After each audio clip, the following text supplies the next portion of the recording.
Are you tired of staring at your screen for hours, rereading the same paragraphs over and over again?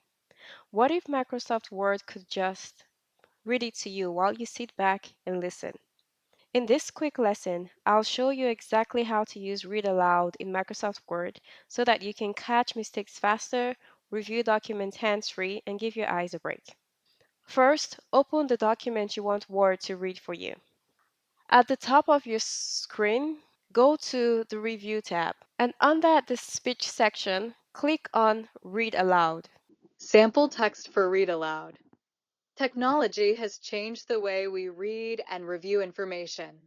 In the past, most people relied on printed pages, highlighters, and long hours of silent reading to get through business reports, research papers, and personal projects. Just like that, Microsoft will begin reading your document for you.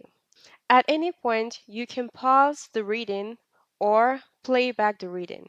Using the Next button, we'll jump to read the next paragraph.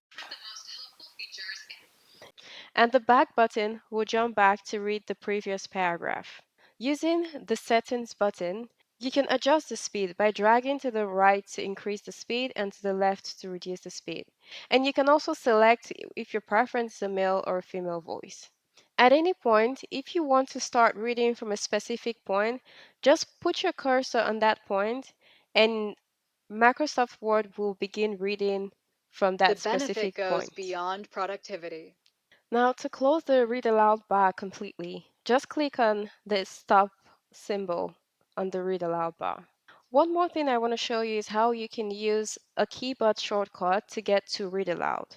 Simply press alternate arrow R and that will open the Read Aloud bar and start reading your document from where your cursor is placed. Now, here are some practical ways to use Read Aloud. 1. You can use Read Aloud to catch typos and awkward sentences. When you hear your words aloud, you'll instantly notice things that your eyes skip over. 2. It's useful for reviewing long reports. You can let Microsoft read your documents while you follow along, highlight, and make quick edits. And lastly, accessibility and eye strain. If you're tired or you just process information better by listening, this is going to be a useful feature for you. If you learned something new in this video, hit like so more people can find it, and subscribe to Data Playground for more quick tech and productivity lessons. Thanks for watching, and I'll see you in the next lesson.